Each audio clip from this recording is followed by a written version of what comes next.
प्रदेश अध्यक्ष यशमीत शुरा जी, भाई अनूप ठाकुर जी, बहुत ही जोशीले हमारे नेता नरेश मीणा जी, हमारे नईमुद्दीन गुड्डू साहब, पवन मीणा जी, देशराज मीणा जी, छोटू राम मीणा जी, आबिद कागजी जी, सम्मानित मंच और यहाँ पर सारे के सारे जो साथी आज इस संघर्ष में अपना साथ देने के लिए, अपना योगदान देने के लिए आए। मैं आप सबको धन्यवाद देना चाहता हूं कि आपने बहुत शानदार लोकसभा का चुनाव लड़ा, आप जीते, प्रशासन और पुलिस ने हमें चुनाव हरा दिया, इसका बदला हम जल्दी लेंगे, इसमें कोई दो राय नहीं। पूरे देश में बच्चा बच्चा ये कहने लग गया था कि कोटा सीट ओम बिरला जी हार रहे हैं और प्रहलाद गुंजल जीत रहा है, लेकिन अंतिम 2 दिन में पुलिस ने जिस प्रकार का अत्याचार, अन्याय और लोकतंत्र के गले घोटने का काम किया, केवल उसी से वो दिल्ली जा पाए, नहीं तो भाई साहब अठे ही मंडी के मायने दुकान के ऊपर बैठक करता मिलता था। खैर, समय होता है। आज हम क्यों इकट्ठे हुए हैं साथी?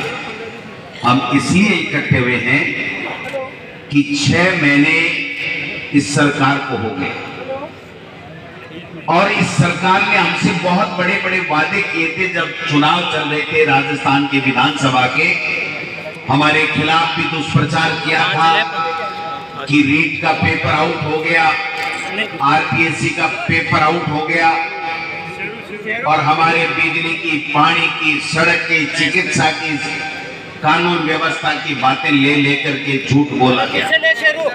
और केवल बीजेपी नहीं, देश के प्रधानमंत्री पूरे राजस्थान के अंदर 18 दौरे किए, 18 जगह दौरे किए और उन्होंने झूठ बोल बोल के कि भ्रष्टाचार हो गया है, ये हो गया है, लोगों को परेशानी हो रही है, पानी नहीं मिल रहा है, बिजली नहीं मिल रही है, खाद नहीं मिल रही है, भ्रष्टाचार हो रहा है, यही तो बातें की थी। अंग्रेजी में समझाओ। 5 साल बाद में जिस प्रकार का वातावरण उन्होंने निर्मित करने का काम किया, राजस्थान की जनता बहकाव में आ गई और बहकाव में आकर के और सत्ता भारतीय जनता पार्टी को सौंप दी। लेकिन इस सत्ता के सौंपने के बाद में, सत्ता की बागडोर पर्ची से संभालने के बाद में मुख्यमंत्री जी और उनकी टीम और भारतीय जनता पार्टी, जो अपने आप को डबल इंजन की सरकार कहती है, क्योंकि दिल्ली में भी उनका शासन और यहां भी इनका शासन, इन्होंने क्या किया, किस प्रकार की कानून व्यवस्था यहां से बना के रख दी, ये नमूने में आपके बीच में रखने के लिए आया हूं। आज अपराध इतने बढ़ गए हैं कि कोई भी व्यक्ति सुरक्षित नहीं है, न घर में है, न मार्केट में है, न रास्ते में है, न अपनी कार में है, न अपने बिजनेस में है, कोई भी सुरक्षित नहीं है। और सबसे ज्यादा अगर कोई अपराध और अत्याचार और अन्याय हुए तो वो हमारी मात्र शक्ति और SC, ST और गरीब लोगों के खिलाफ है। आपके सामने मैं एक आंकड़ा रखना चाहता हूं इस 6 महीने का। इस 5 महीने में, 6 नहीं, 6 तो चल रहा है, इस राजस्थान में 2875 माता बहनों के साथ में रेप की घटनाएं हो गई हैं। इससे बड़ी शर्म की कोई बात हो नहीं सकती। हमारी माता बहनें सुरक्षित नहीं है भाइयों। जो बढ़ चढ़ करके बातें करते थे, आज 2875 रेप की घटनाएं, और मैं कहना चाहता हूं कि प्रतिदिन 18, 19, 20 माता और बहनों के साथ में रेप की घटनाएं हो रही हैं। ये बड़े बड़े नाक वाले, बड़ी बड़ी बातें करने वाले कहां गए? कानून व्यवस्था कहां गई? इनकी कानून व्यवस्था। आज आप देखिए, कोटा के बूढ़ा द्वीप में गैंगरेप की लड़की की ने आत्महत्या किया। गैंगरेप के कारण से कोटा में नीट की तैयारी कर रही बच्ची के साथ में गैंगरेप हुआ। कोटा में कोचिंग संचालक ने छात्रा के साथ में रेप किया। कोटा में गुमानपुरा में नाबालिग बहनों से रेप हुआ। कोटा में मजदूरी कर लौट रही महिला से गैंग रेप हुआ। बूंदी में 2 साल की बच्ची के साथ में रेप हुआ। बूंदी इंद्रगढ़ के खेत में नाबालिगों को बंधक बनाकर रेप किया गया। मुख्यमंत्री जी के भरतपुर में 8 साल की बच्ची के साथ में रेप हुआ। भरतपुर से जयपुर आती बस के अंदर गैंग रेप हुआ। अजमेर के रेलवे प्लेटफार्म पर नाबालिग से रेप हुआ। विराटनगर में दरिंदगी और जानलेवा हमला हुआ। जयपुर के पुलिस क्वार्टर में नाबालिग के साथ में रेप हुआ। अलवर में पुलिस वालों ने गैंग रेप किया। बीकानेर में श्री डूंगरगढ़ में छात्रा से गैंग रेप हुआ। अलवर में, बीकानेर में और जालोर में प्रिंसिपल ने नाबालिग के साथ में गैंग रेप किया। ये शर्मसार करने वाला आंकड़ा नहीं है तो क्या है? अरे मुख्यमंत्री जी, 25 से बढ़िया जगह तो ठीक है, लेकिन थे गृह मंत्री भी हो, थे कानून व्यवस्था ने ठीक करवा के लिए गृह मंत्री बना हो, या केवल बैठो हेलीकॉप्टर में करो नाच और भाषण ठोको, मर्जी आवे जी बोलो, जो उल्टा सीधा बनवा आवे जी बोलो, और शाम का आए और फिर दोबारा दूसरे दिन की तैयारी करो। केवल भ्रमण और भ्रमित करने का काम ये राजस्थान की सरकार कर रही है। आज इनके मंत्री और मुख्यमंत्रियों की क्या हालत है?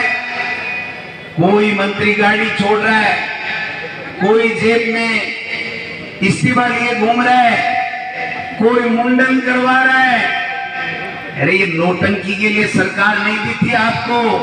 राजस्थान की जनता ने कानून व्यवस्था ठीक करने के लिए, हमारे बच्चों की अच्छी शिक्षा के लिए, हमारे नौजवानों को अच्छी नौकरियों के लिए, हमारे किसानों को, दलित को, पिछड़ों को, सब लोगों को अच्छा पीने का पानी मिले, यहाँ पर बिजली ठीक तरीके से मिले, अच्छी शिक्षा की व्यवस्था हो, इसके लिए आपको सरकारें दी थी। आज जो 6 महीने में देश की महिला अत्याचार है, ये डबल इंजन की सरकार 12,600 मामले महिलाओं के अत्याचार के इनके आंकड़े आज बता रहे हैं। ये मैं कहना चाहता हूं। आज अप्रैल और मई में 1 महीने में हत्या के 28% मामले बढ़ चुके हैं, और अप्रैल से मई 1 महीने में दलित और आदिवासियों अत्याचार के मामले इस देश में 35% तक बढ़ चुके हैं। ये इनकी कानून व्यवस्था का हाल है। पानी मिल नहीं रहा है, त्राईमाम कर रहे हैं, महिलाएं बच्चे चीख रहे हैं, चिल्ला रहे हैं। बिजली मिल नहीं रही है, 2 घंटे से ज्यादा बिजली दे नहीं पा रहे। अरे यहाँ का बिजली मंत्री शर्म से डूब के मर जाना चाहिए, बिजली नहीं दे सकता। दाढ़ी बढ़ाने से कोई बड़ा आदमी बनता है क्या? बढ़ा लो दाढ़ी, कर लो काले बाल, इससे नहीं। राजस्थान की जनता को आपको बिजली देनी पड़ेगी, किसान को, नौजवान को, दलित को, पिछड़े को, सबको बिजली देनी पड़ेगी। आज रात को लोग सो नहीं पाते, बिजली के अभाव में पीने का पानी ले नहीं पाते। ये कैसी व्यवस्था आपने कर दी भजन लाल जी? मैं समझना चाहता हूं कि जो बड़ी बड़ी बातें करते थे, पेपर लीक की बात कर करके हमके ऊपर रोजाना आरोप लगाने का काम करते थे, मैं पूछना चाहता हूं, तब भी हमने कहा था कि हाँ पेपर लीक हो गया, लेकिन जिसने पेपर लीक किया उनको सलाखों के पीछे हमारी सरकार ने करने का काम किया। और हमारी सरकार ने राजस्थान की विधानसभा में कड़ा कानून, जिसमें उम्र कैद और 1 करोड़ रुपए का हर्जाना जुर्माना का कानून बनाने का काम किया। देश के प्रधानमंत्री जी से तब भी हमने आग्रह किया था कि ये प्रदेश की अकेले राजस्थान की पेपर लीक समस्या नहीं है, ये देश के, पूरे देश की समस्या है। आप समय रहते इसके ऊपर कानून बनाइए और इसको सत्ता हथियाने का आप हथियार मत बनाइए। ये हमारे नौजवान बेरोजगारों के साथ में अन्याय होगा। आपने सत्ता लूटने के लिए लोग को बरगलाने का काम किया, किसी के ईडी भेजी, किसी के इनकम टैक्स भेजा, किसी को एसओजी से डराने का काम किया, किसी को सीबीआई की धमकी देते थे। मैं पूछना चाहता हूं राजस्थान के भारतीय जनता पार्टी के तमाम नेताओं से कि आप कहते थे कि रीट का पेपर लीक हुआ है और उसमें मुख्यमंत्री और गोविंद डोटासरा का हाथ है, आपने ये कह करके लोगों को भ्रमित करने का काम किया। मैं इस मंच के माध्यम से कहना चाहता हूं मुख्यमंत्री जी और देश के प्रधानमंत्री जी, आप हमेशा मांग करते थे कि सीबीआई की जांच कराइए। मैं आज खुद गोविंद डोटासरा पार्टी का प्रदेश अध्यक्ष होने के नाते, जिसके ऊपर आपने बार बार लांछन लगाए थे, मैं कहना चाहता हूं अगर तुम्हारी बात में जरा भी इज्जत है, अगर तुम्हारी बात में थोड़ी बहुत भी आपकी नैतिकता बची हुई है, तो अब सीबीआई की जांच कराइए और जो दोषी है उसको जेल के अंदर डालिए। लेकिन ये चुटकुले कह के भ्रमित करके आप सत्ता लूटने की जो नौटंकी कर रहे हैं, जो खेल खेल रहे हैं, ये बहुत खतरनाक है। ये हमारे युवाओं के भविष्य के साथ में आप खिलवाड़ कर रहे हैं। आज नीट का पेपर आउट हो गया, पूरे देश को पता है और केंद्र की सरकार उसकी जांच सीबीआई को दे रही है, लेकिन पेपर निरस्त नहीं कर रही है। और वो पेपर इसलिए नहीं निरस्त कर रही है कि उसमें बहुत बड़ा भ्रष्टाचार हुआ है, बहुत बड़ा घोटाला हुआ है। और पूरे देश के शिक्षा मंत्री और देश के प्रधानमंत्री तक से तार इन माफियाओं के जुड़े हुए हैं। ये गोविंद डोटासरा कोटा की धरती पे कह के जा रहा है। अब तकलीफ हो रही है ना, जब देखना देश के प्रधानमंत्री को कैसे जोड़ दिया, तो भाई हमारे मुख्यमंत्री को कैसे जोड़ दिया, गोविंद डोटासरा पे आपने झूठे आरोप कैसे लगा दिए। आज कोटा का बहुत बड़ा नाम सुना करते थे, लोग कहते थे कि कोटा बहुत अच्छा है, कोटा के लोग बहुत अच्छे हैं, ईमानदार हैं, मेहनती हैं, अच्छा काम करते हैं। लेकिन वो मदन दिलावर जो नमूनों घटाऊ ले आया। अरे ये नमूना कोटा का है क्या, या माइग्रेट होके कहीं से आए हैं? आप बताइए, कौन बढ़ा लिया आगे, जिसके 14 मुग्ध में, और जिसको जब पिछली सरकार में एक बार मंत्री बने थे तो लोग समाज कलंक मंत्री के नाम से पुकारा करते थे, वो आज हम पे आरोप लगाने का काम कर रहे हैं। अपने गिरबान में झांको मंत्री महोदय, शिक्षा का आपसे कह आपको आता नहीं है, पंचायत राज का आपको कह आता नहीं है, और केवल आरएसएस में जो चीज आपने सीखी है कि झूठ बोलो, बार बार बोलो और इतनी जोर से बोलो कि लोग भ्रमित होकर के ये समझने लग जाएं कि ये सही कह रहा होगा और आपके बहकाव में आ जाए। उस ट्रेनिंग का फायदा उठा करके आप झूठ बोलने का काम कर रहे हैं। मैं निवेदन करना चाहता हूं कि आज नीट के पेपर में भ्रष्टाचार का कबूलनामा बिहार के मुख्यमंत्री के साथ उप मुख्यमंत्री है वो कर रहे हैं। बिहार के अंदर 2 FIR है, एक गुजरात में और बिहार में हो गई है, उसकी जांच सीबीआई कर रही है। तो अब आप उस पेपर को निरस्त क्यों नहीं कर रहे हैं, ये मैं पूछना चाहता हूं। जो NTA ये आपका पेपर करवा रही है नीट का, उसी ने UGC नेट का परीक्षा कराई, उन्हीं ने नीट PG की कराई, उसी ने CSIR नेट की कराई, और तीनों के पर्चे निरस्त हो गए। तो इस चौथी में पेट में दर्द क्यों हो रहा है निरस्त करने में? आपको चौथी में दर्द क्यों हो रहा है? आप तो नीट PG कैंसिल कर सकते हो, लेकिन नीट UG निरस्त नहीं करना चाहते हो। ये मैं निवेदन करना चाहता हूं कि ये चलने वाला काम नहीं है। आज यूनिवर्सिटी की फर्जी डिग्रियां बेच करके युवाओं के सपनों को लूटा जा रहा है, लेकिन राजस्थान की सरकार आंख मूंद के कानों में अंगुली डाल करके बैठी है, कोई कार्रवाई नहीं कर रही। हमारी सरकार ने जो कॉलेज 300 खोली, कह रहे हैं उसकी समीक्षा करेंगे, हमने 25 लाख रुपए तक का बीमा मुख्यमंत्री चिरंजीवी योजना से लोगों को लाभ देने का काम किया। लोगों का स्वास्थ्य रखने के लिए हमने अच्छी योजना लेकर के आए, पूरे देश में प्रशंसा हुई। और आज स्वास्थ्य मंत्री और मुख्यमंत्री कह रहे हैं कि ये काम की नहीं है, क्योंकि ये 25 लाख का बीमा देती है, 25 लाख का इलाज फ्री देती है। हमको तो देश के प्रधानमंत्री मोदी जी को राजी रखना है, इसलिए उसके द्वारा चलाई गई 5 लाख की जो फ्री में इलाज है वही योजना हम लोग लागू करेंगे। हमने इंग्लिश मीडियम की स्कूलें खोली थी, 3737 स्कूल खोली। 7.25 लाख बच्चे हमारे, गरीब का बेटा, दलित का बेटा, पिछड़े का बेटा इंग्लिश मीडियम पढ़ करके अपना सपना पूरा करने के लिए आगे बढ़ रहा है।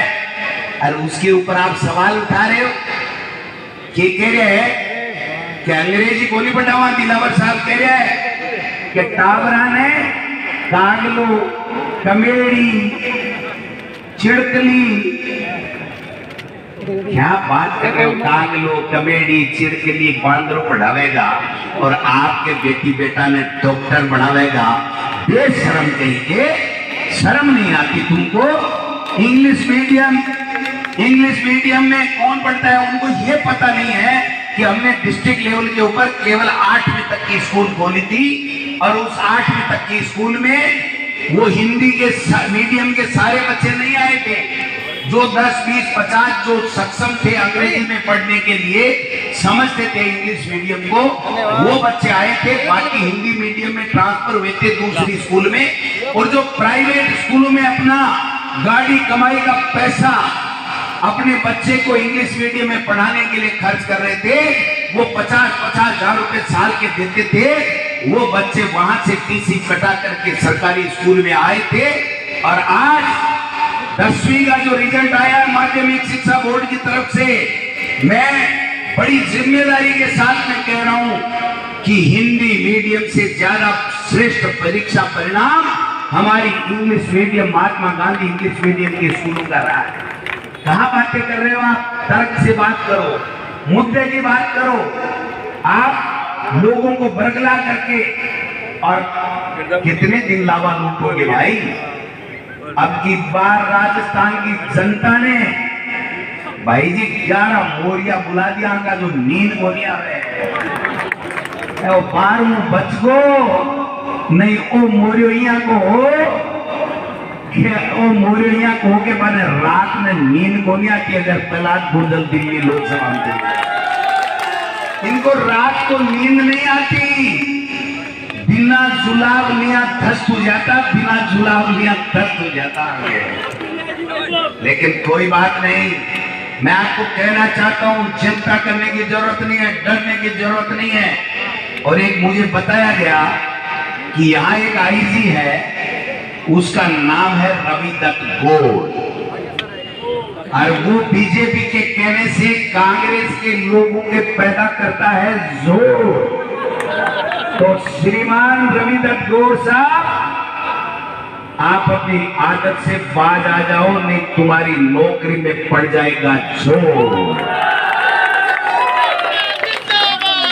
ये कोई नहीं बचा सकेगा, न ओम बिरला बचा सकेगा, न भजनलाल बचा सकेगा, कोई नहीं बचाएगा। जिस दिन कांग्रेस का कार्यकर्ता आपके पीछे लग गया, आपके पूरी नौकरी के काले कारनामों कर करके इस पटल के ऊपर रखने का काम करेगा। और ये शुरुआत मैं कोटा से आज आपके यहां से इस मंच के सामने आपके सामने कहना चाहता हूं, मिस्टर रवि दत्त गौड़, अपने आप को संभालने, वरना कांग्रेस का कार्यकर्ता तेरा जीना हराम कर देगा। कानून के मुताबिक काम करो, वरना खैर नहीं होगी। ये ईडी पीडी सीबीआई चीटी पीटी कुछ नहीं लगती है, कोई फर्क नहीं पड़ता। जेल में आदमी जाते हैं, पशु नहीं जाते। गोविंद डोटासरा और कांग्रेस के कार्यकर्ता तुम्हारे जुल्मों को सहन करने के लिए नहीं बने हुए। तुम कितनी औकात तुम्हारी है कर लेना, लेकिन तुम कुछ नहीं बिगाड़ पाओगे। घुटनों के बल नहीं चलवा दिया तो हमारा नाम गोविंद डोटासरा नहीं। और ये मिस्टर दिलावर है ना, दिलावर, मैं बड़े सम्मान के साथ हमारा शिक्षा मंत्री इसके आदरणीय दिलावर साहब को कहना चाहता हूं, हम जाएंगे कोर्ट में, हम करेंगे आंदोलन कि 14 मुकदमे जिस शख्स के विरुद्ध में है उसकी हिस्ट्री शीटर अब तक क्यों नहीं खोलेगी, ये हम पूछना चाहते हैं। ये हमारी भी कमी है। हम गांधी जी के अनुयायी हैं। कोई एक थप्पड़ मारता है ना तो हम दूसरा गाल कर देते हैं कि गांधी जी कह के गए थे, लेकिन गांधी जी ने ये नहीं कहा था कि अन्याय बर्दाश्त करो, जुल्म बर्दाश्त करो। उन्होंने कहा था कि संघर्ष करो, मुकाबला करो, लेकिन अहिंसात्मक तरीके से करो। उसका नाजायज फायदा ये उठा रहे। मैं कहना चाहता हूं, ये बड़ी बड़ी डींगे हाँकने वाले, बड़ी बड़ी बातें करने वाले, इन सबको पूछना चाहता हूं, कहां है बिजली, कहां है पानी, कहां है रोजगार, कहां है नौकरियां? ये जो रोजाना ढूंढने के चक्कर में है ना, कोई कांग्रेस का नेता का कुछ कल्लू मिल जाए, ये कल्लू कल्लू के चक्कर के अंदर कुर्सी मत गमा लेना, ये बहुत मुश्किल से मिलती है। मैं कहना चाहता हूं, तैयार रहो, संघर्ष करो। ये दिल्ली की कुर्सी 2 साल भी पूरी नहीं चलेगी, ये मैं आपको गारंटी के साथ कह सकता हूं। इसलिए भाइयों, ये जो खेल चल रहा है ना, अफसरशाही का खेल, इनकी दुर्गति हो रही है मंत्री और एमएलए की, बीजेपी के लोगों की। इनकी एक ढीले की नहीं चल रही है, ढीले की नहीं चल रही है, बाबू नहीं लगा सकते। अरे शर्म से डूब के मरो। इसके बाद ये दो मंत्री से तुम्हारा हैसियत तुम्हारे कहने से नहीं लग रहा है। ये काय की डबल इंजन की सरकार है, तुम बाबू नहीं लगा सकते, काय की डबल इंजन की सरकार है। तुम हमारी मातृशक्ति की रक्षा नहीं कर सकते, काय की डबल इंजन की सरकार है। तुम बच्चों की पढ़ाई नहीं करा सकते, बेरोजगारों को रोजगार नहीं दे सकते, काय की डबल इंजन की सरकार है।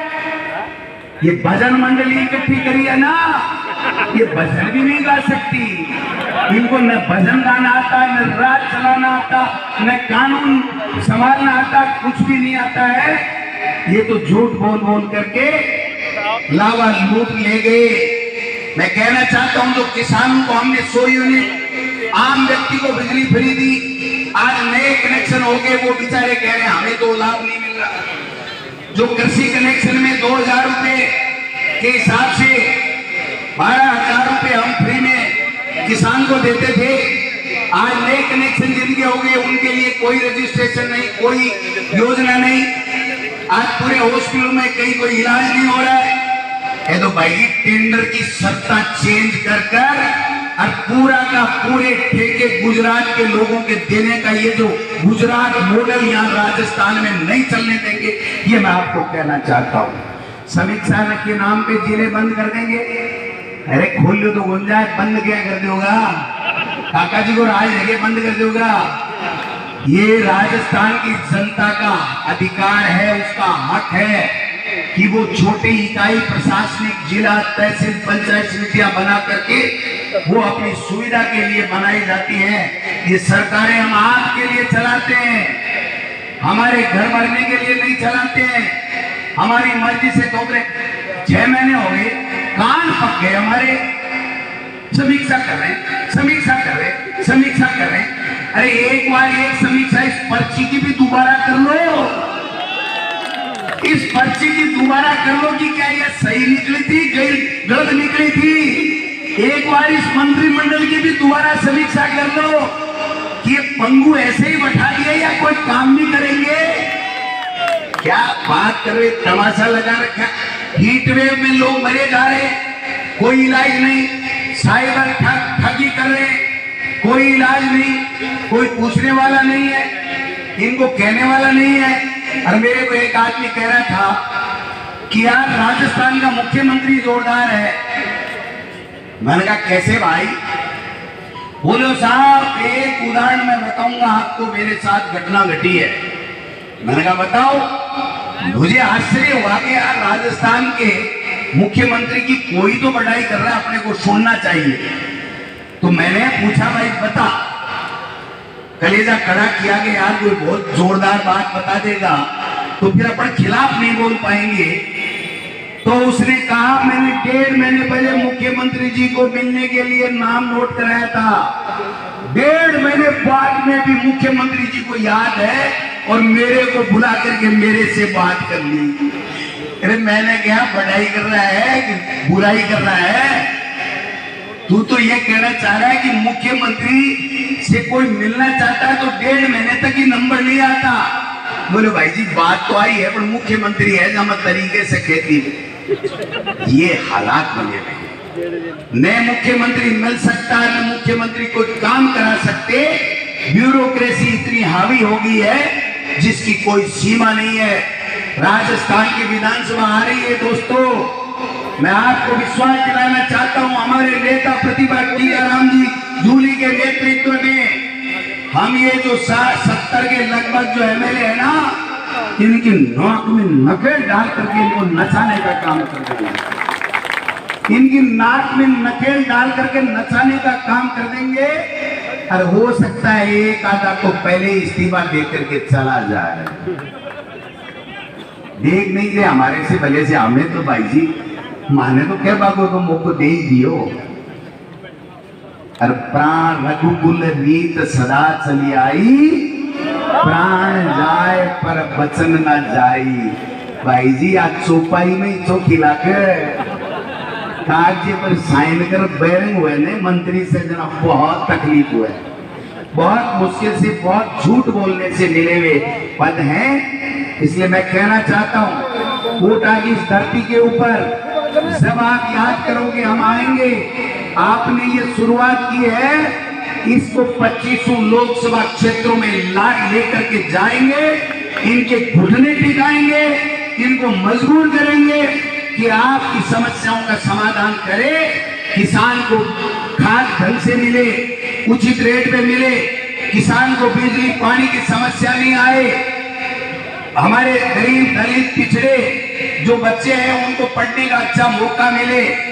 और एक ये दिलावर साहब ने जो हमारे आदिवासी भाई बहनों के लिए जो घटिया बयान दिया है, मैं गोविंद डोटासरा कांग्रेस पार्टी इसकी कड़े शब्दों में निंदा करती है। और मैं कहना चाहता हूं ये वो आदिवासी है दिलावर साहब जिन्होंने हमारी राजस्थान की धरती पे आजादी के समय अंग्रेजों के सामने घुटने बीन के संघर्ष किया। 1900 आदिवासी भाई शहीद हो गए, लेकिन इस देश को आजाद करा करके उन्होंने दम लिया। ये वो आदिवासी भाई है, इनका डीएनए टेस्ट करना चाहते हैं।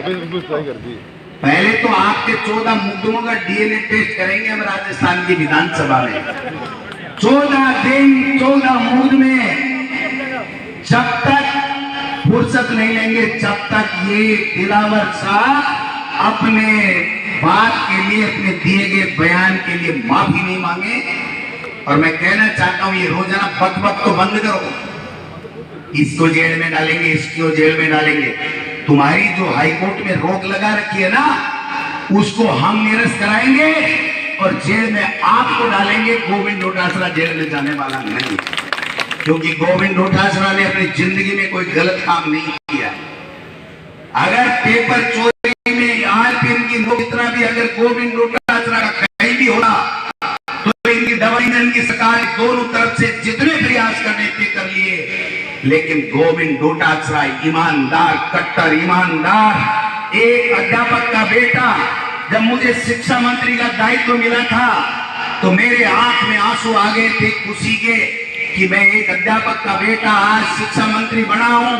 और मैंने संकल्प लिया था कि मैं शिक्षा मंत्री रहते हुए राजनीति में मैं किसी की चाय नहीं पीऊंगा, इसलिए तुम मेरा कुछ भी नहीं बिगाड़ सकते हो। ये मैं कहना चाहता हूं। क्या बात कर रहे हो, किसकी बातें कर रहे हो?